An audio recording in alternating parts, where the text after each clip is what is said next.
नमस्कार साथियों। राजस्थान के इतिहास का सर्वेक्षण इस पुस्तक में आज हम जिस टॉपिक पर चर्चा कर रहे हैं वो है राजस्थान में राजनीतिक जन जागरण के कारण।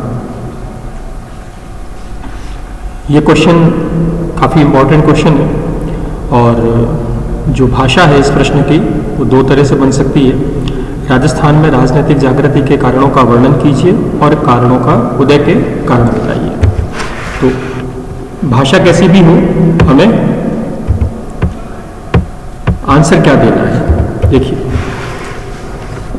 राजस्थान में राजनीतिक जागृति के कारण कुछ पॉइंट्स के अंदर हम इस क्वेश्चन को समझने का प्रयास करेंगे। पहला बिंदु है कृषक आंदोलन। राजस्थान में राजनीतिक जो जागृति हुई, जन जागरण हुआ, उसमें काफी गहरा असर रहा बिजौलिया आंदोलन का।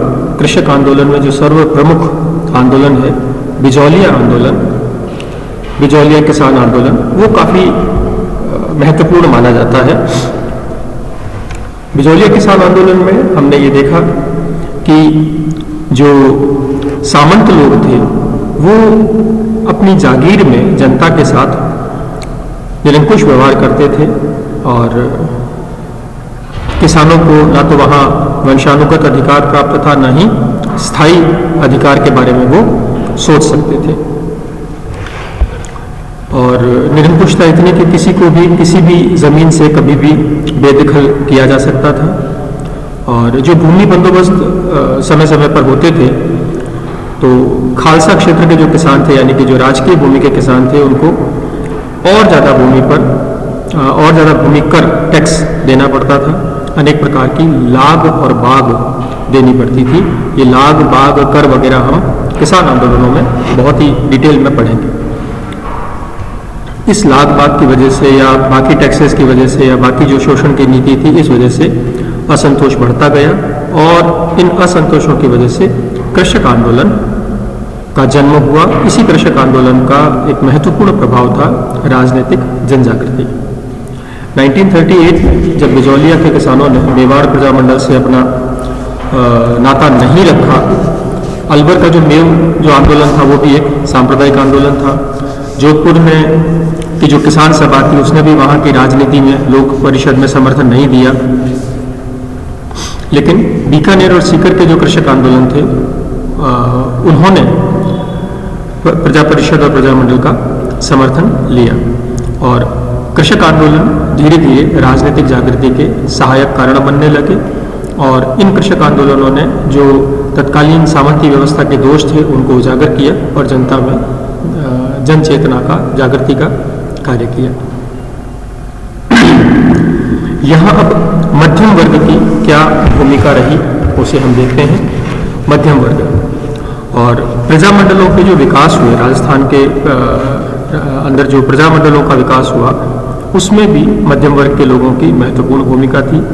और इस मध्यम वर्ग में वकील वर्ग था, शिक्षक वर्ग था, इंजीनियर, वैज्ञानिक, चिकित्सक, साहित्यकार, बुद्धिजीवी, व्यवसायी, ये सभी सम्मिलित थे। और इनका मुख्य उद्देश्य क्या था? इनका मुख्य उद्देश्य था राजनीतिक और राष्ट्रीय चेतना को उत्पन्न करना।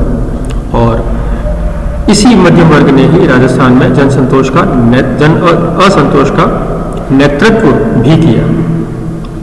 कौन कौन थे? विजय सिंह पथिक साहब, माणिक्य लाल वर्मा जी, रामनारायण चौधरी साहब, हरिभाऊ उपाध्याय जी और जोधपुर के पुरोधा व्यक्ति जयनारायण व्यास जी, बीकानेर में वकील रघुवर दयाल साहब, अलवर के मास्टर भोलानाथ जी, सिरोही में जो गोकुल भाई भट्ट हैं वो, जयपुर में पंडित हीरालाल शास्त्री, ये सभी जो व्यक्ति थे वो मध्यम वर्ग का प्रतिनिधित्व करते थे। और इस वर्ग के शिक्षित युवाओं को प्रजातंत्र, राष्ट्रवाद, स्वतंत्रता के महान आदर्शों से संपर्क हुआ जिनका। और ये लोग राजस्थान में जो मध्ययुगीन निरंकुश सामंती व्यवस्था थी जो कि ब्रिटिश शासन का आधार स्तंभ बनी हुई थी, उसको उखाड़ फेंकने के लिए एकजुट हुए और लोगों में इसकी चेतना जगाई। फिर हम देखें समाचार पत्रों की भूमिका। क्या कार्य किया समाचार पत्रों में, इसको आप ध्यान से समझिएगा, क्योंकि समाचार पत्रों में किसी एक पत्र पर कई बार प्रश्न भी आता है। विजय सिंह पथिक, रामनारायण चौधरी, जयनारायण व्यास, इन लोगों ने अलग अलग जगहों से अलग अलग समाचार पत्र निकाले जिसमें राज्य की समस्याओं की चर्चा होती थी, तत्कालीन गतिविधियों की जानकारी मिलती थी, किसान आंदोलनों की जानकारी मिलती थी। इन भी चीज़ों से राजस्थान में राजनीतिक चेतना का विकास हुआ।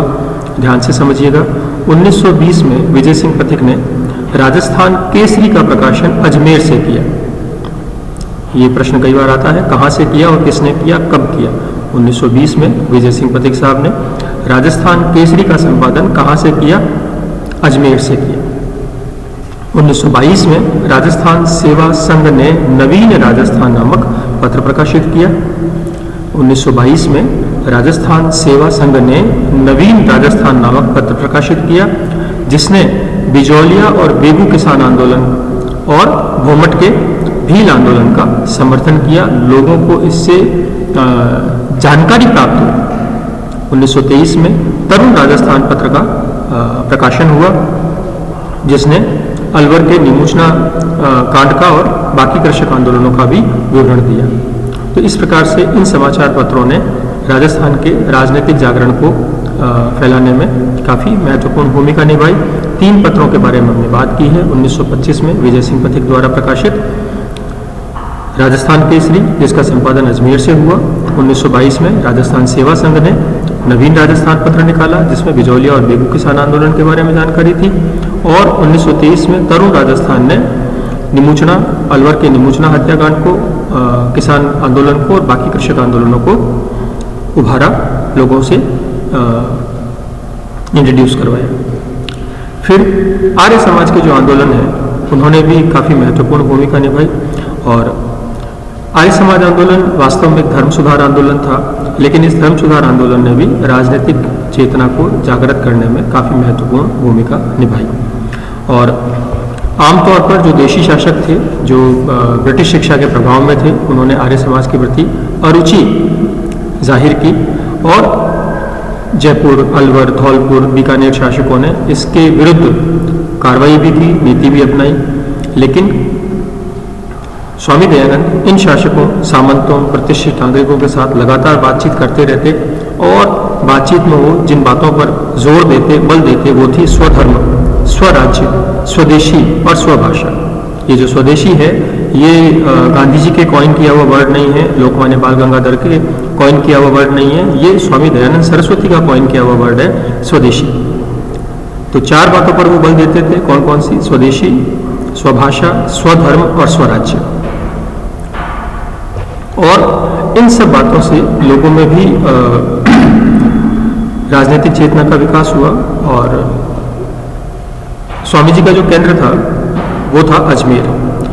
फिर वहाँ के शासकों को, जागीरदारों को स्वामी दयानंद सरस्वती ने काफ़ी प्रभावित किया, और लोगों में न केवल सामाजिक और धार्मिक सुधारों की आवश्यकता महसूस करवाई, बल्कि राजनीतिक सुधारों के प्रति भी लोगों को जागरूक बनवाया। फिर प्रथम महायुद्ध का प्रभाव। क्या प्रभाव पड़ा प्रथम महायुद्ध का? सीधा संबंध नहीं था राजस्थान के राज्य के लोगों का प्रथम महायुद्ध से, लेकिन राजपूत जो शासक थे वो ब्रिटिश संधियों से बंधे हुए थे कि जब भी ब्रिटिश सरकार को सहायता चाहिएगी तब वो देंगे। इसी कारण से जो राजपूत नरेश थे, जो ब्रिटिश संधियों से बंधे हुए थे, उन्होंने अपने यहाँ से सेनाओं को विश्व युद्ध में भाग लेने के लिए भेजा। विश्व युद्ध में भाग लेने गए जो राजपूत राज्यों के सैनिक थे, वो बाहरी दुनिया से संपर्क में आए, और वहाँ के जो स्वतंत्रता आंदोलन थे, स्वतंत्रता के विचार थे, आदर्शों के विचार थे, उनको अनुभव किया और महसूस किया। और जब वो वापस स्वदेश लौटे, उनमें से जो भी स्वदेश लौट पाए, उन्होंने अपने मित्रों, पड़ोसियों, साथियों, यहाँ तक कि उच्च वर्ग को भी काफ़ी प्रभावित किया। स्वतंत्रता की ज्वाला उन्होंने वहाँ पर प्रज्वलित की। अब जब ब्रिटिश सरकार ने सैनिक मांगे थे, तो ये कहा गया था कि आपको जितना भी खर्चा होगा उसमें हम कंपनसेट करेंगे। तो राजपूत शासकों ने युद्ध कोष में भारी धनराशि अर्पित की, लेकिन उन्होंने जो पैसा खर्च किया वो सारा का सारा कर के रूप में, भार के रूप में जनता पर डाल दिया और राजकोष पर डाल दिया। व्यक्तिगत कोई भी खर्चा नहीं किया, सारा का सारा जनता से वसूलने का विचार किया। तो राजस्थान की जो जनता थी, गरीब जनता थी, वो पहले से ही करों में दबी हुई थी और फिर से फर्स्ट वर्ल्ड वॉर का जो ये टैक्स था वो बढ़ गया। तो स्थानीय जो जनता थी वो असंतोष से भर गई और असंतोष को व्यक्त करने के लिए एक ही मार्ग था, आंदोलन का मार्ग। फिर 1857 की क्रांति में जिस प्रकार से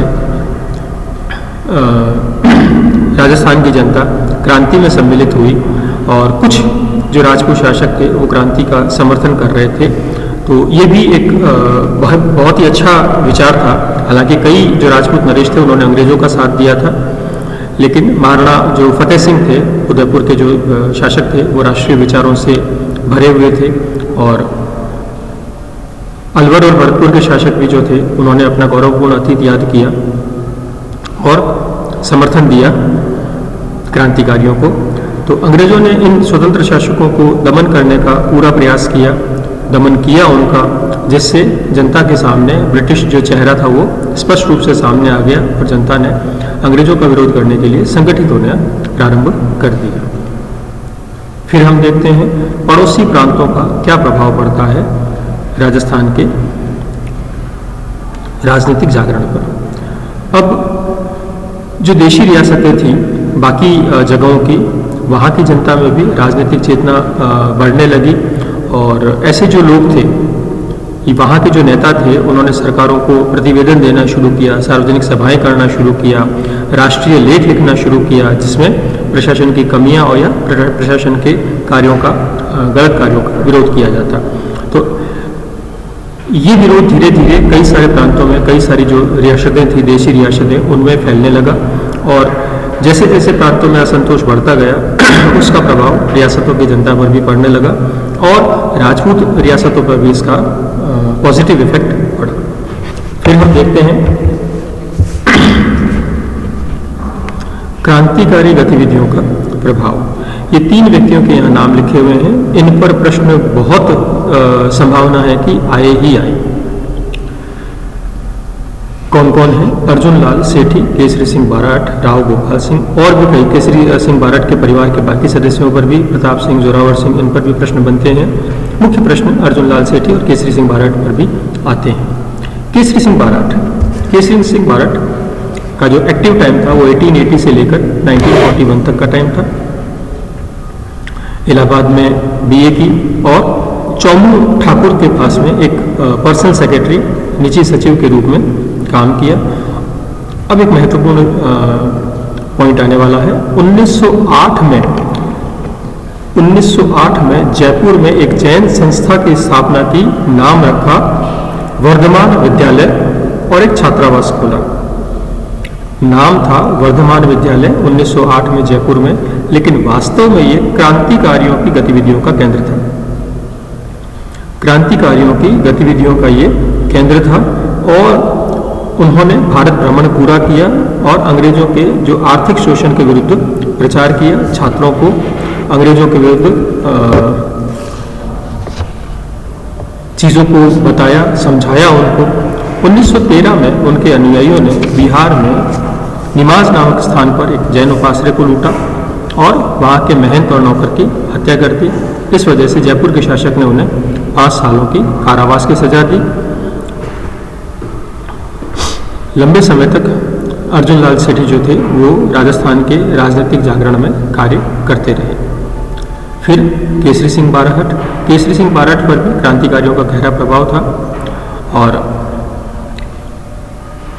25 जून 1912 को जोधपुर के प्यारेलाल की कोटा में हत्या के आरोप में उनको 20 वर्ष की सजा दी गई और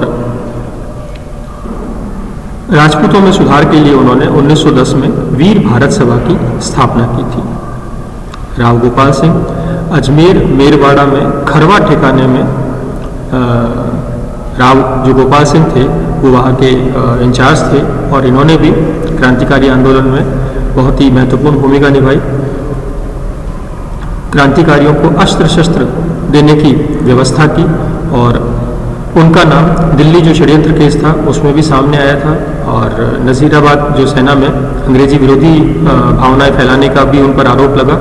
उनको टाटगढ़ के जिले में नज़रबंद किया गया था, लेकिन वहाँ से वो भागने में सफल रहे। फिर उन्होंने किशनगढ़ राज्य में अपना आत्मसमर्पण कर दिया, लेकिन उनको 2 वर्ष की सजा सुनाई गई। सरकार ने उनकी जागीर जो थी खरवा वो छीन ली, लेकिन इसके बावजूद भी उनमें स्वतंत्रता का प्रेम कम नहीं हुआ और वो अंतिम क्षण तक राजस्थान की जनता में क्रांतिकारी गतिविधियों का बिगुल फूंकते रहे, राजनीतिक चेतना को जागृत करने में अपना अमूल्य योगदान देते रहे। स्वदेशी आंदोलन 1905 में जो बंग भंग आंदोलन हुआ था, बंगाल के विभाजन से जो स्वदेशी आंदोलन शुरू हुआ, विदेशी वस्तुओं का बहिष्कार किया जाने लगा, तो ये स्वदेशी आंदोलन राजस्थान में भी आया। बांसवाड़ा, सिरोही, मेवाड़, डूंगरपुर, इन सब में भी इसका असर देखने को मिला।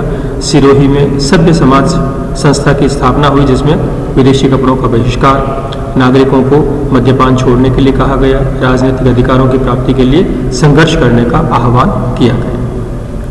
ऐसी परिस्थितियों में ब्रिटिश सरकार ने भी रिवर्ट किया और आंदोलन को दबाने का, उसका दमन करने का पूर्ण प्रयास किया।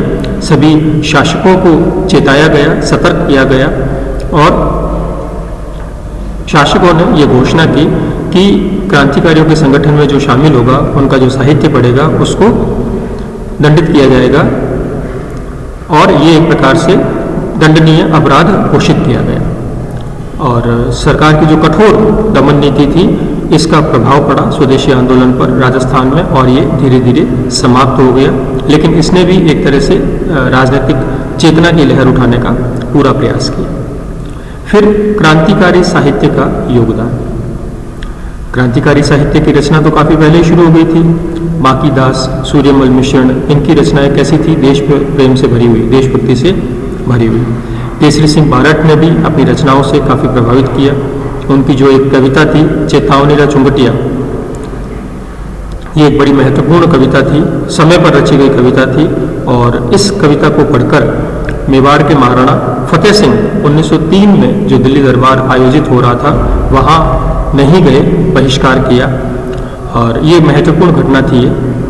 तो क्रांतिकारी साहित्य ने भी, जैसे ऊपर अखबारों की बात की हमने, समाचार पत्रों की, तो इसी प्रकार से इन्होंने भी महत्वपूर्ण भूमिका निभाई। राजस्थान सेवा संघ बहुत ही महत्वपूर्ण संस्था है। 1919 में जो भी हमने 3 नाम बताए थे, अर्जुन लाल सेठी, केसरी सिंह बारट और विजय सिंह पथिक, इन तीनों को रिहा कर दिया गया था और ये तीनों गांधी जी से मिले और उनकी प्रेरणा से वर्धा में राजस्थान सेवा संघ की स्थापना की। कहाँ की? वर्धा में। किसकी स्थापना की? राजस्थान सेवा संघ की स्थापना की। किसने की? अर्जुन लाल सेठी, केसरी सिंह बारट और विजय सिंह पथिक ने 1919 में। 1920 में इसका कार्यालय कहाँ स्थापित किया गया? अजमेर में। और इसने राजस्थान के लोगों में राजनीतिक जागरण का कार्य शुरू किया और इस संघ ने धीरे धीरे बिजौलिया, बेगू, सिरोही के किसानों के जो आंदोलन चल रहे थे वो लोगों में बताने शुरू किए, उनकी शिकायतों को दूर करने का प्रयास किया और इसी संघ ने पहले राजस्थान केसरी, फिर नवीन राजस्थान, फिर तरुण राजस्थान, इनका प्रकाशन शुरू हुआ। इनके महान क्रांतिकारियों के लेख इसमें लिखे जाते थे और इन सब सामूहिक प्रयासों से समाचार पत्रों को राजस्थान की जनता के विचारों का प्रतिनिधि बनाया गया और सरकार ने दमन की नीति अपनाते हुए राजस्थान सेवा संघ को ही भंग कर दिया, किंतु तब तक ये राजनीतिक चेतना उत्पन्न करने का कार्य कर चुका था। इसके बाद में राजस्थान मध्य भारत सभा, राजस्थान मध्य भारत सभा, जो डिस्क्रिप्शन में आपको दे रहा हूँ, आप इसको बहुत सावधानी से नोट कीजिए, क्योंकि आप सीधा इन वीडियो से ही अगर अपने नोट्स बना रहे हैं तो इनको नोट्स बनाते रहिए, आप कहीं और मैटर नहीं मिलेगा। अगर तो फिर आपको इन्हीं को आंसर लिखेंगे तो भी आपको बहुत अच्छे मार्क्स मिल सकते हैं। देशी रियासतों में जो प्रमुख कार्यकर्ता थे, कर्मठ कार्यकर्ता थे, वो दिल्ली में जो अधिवेशन था कांग्रेस का,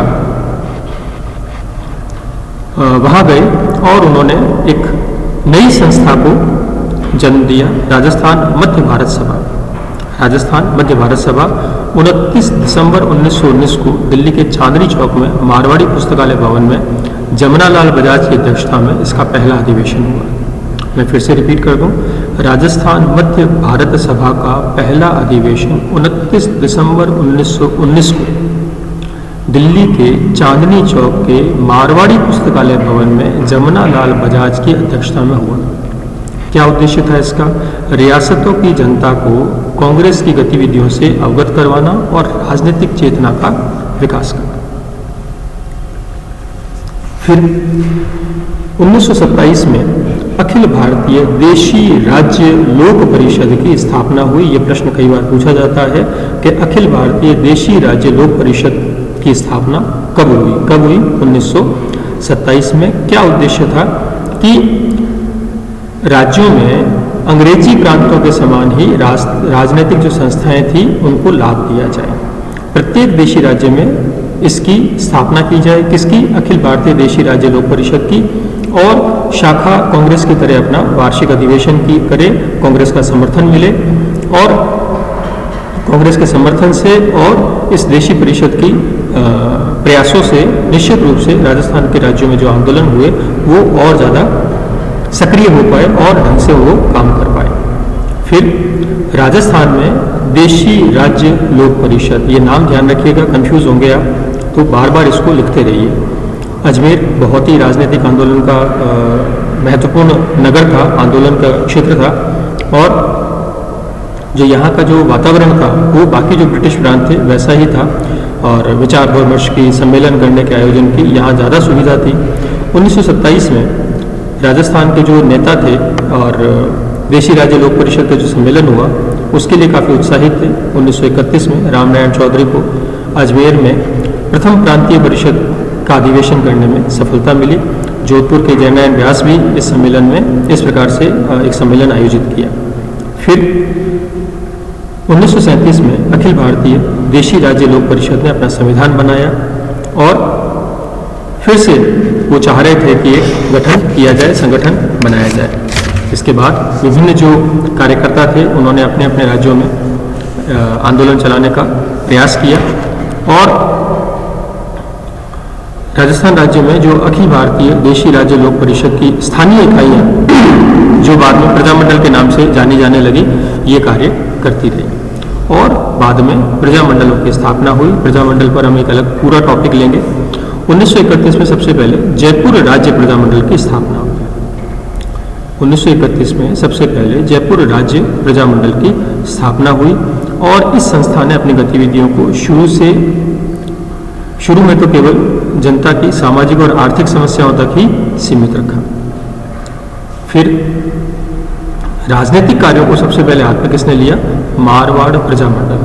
मारवाड़ प्रजामंडल की स्थापना कब हुई? 1934 में।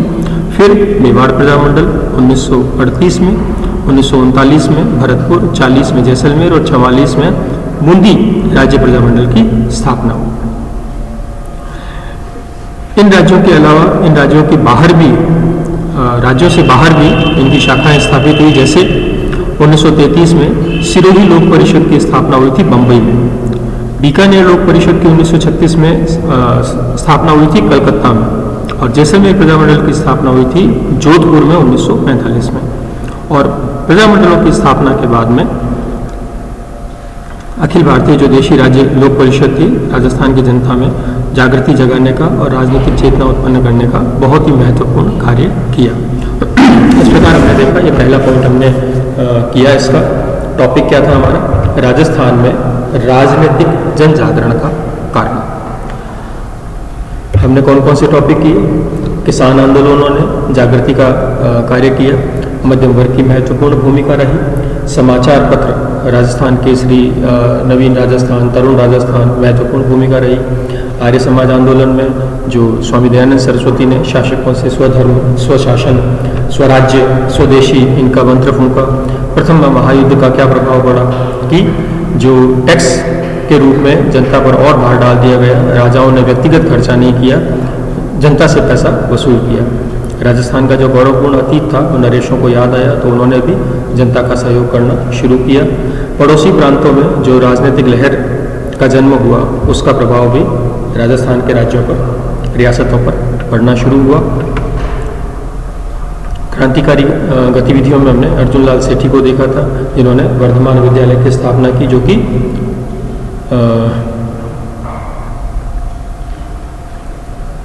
क्रांतिकारी गतिविधियों का प्रमुख केंद्र था। केसरी सिंह बारहट बहुत अच्छे राष्ट्रवादी व्यक्ति थे और इन्होंने चेतावनी रा चुंगटिया नामक कविता से काफ़ी प्रभावित किया फतेह सिंह को 1903 में। राव गोपाल सिंह भी एक महत्वपूर्ण व्यक्ति थे जिन्होंने क्रांतिकारियों को अस्त्र शस्त्र प्रोवाइड करवाने का कार्य किया। स्वदेशी आंदोलन जो 1905 में बंगाल विभाजन के बाद में शुरू हुआ उसका महत्वपूर्ण कार्य था। क्रांतिकारी साहित्य जैसा मैंने केसरी सिंह बारहट साहब के बारे में बताया, चेतावनी रा चुंगटिया 1903 में जब दिल्ली दरबार आयोजित हुआ तो उदयपुर के महाराणा फतेह सिंह वहाँ जाने का उद्यत हुए, लेकिन केसरी सिंह बारहट ने चेतावनी रा चुंगटिया लिखकर उनमें आत्मसम्मान और देश के प्रति गौरव की भावना जागृत की।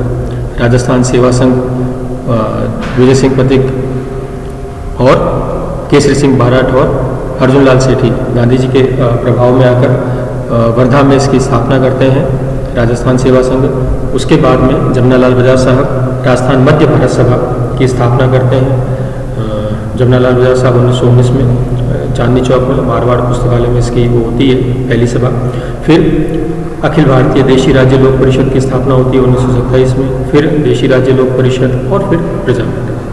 प्रजामंडल में हमने देखा सबसे पहले जयपुर, फिर जोधपुर 1934 के अंदर, और बाकी रियासतों में भी प्रजामंडलों की स्थापना होती है।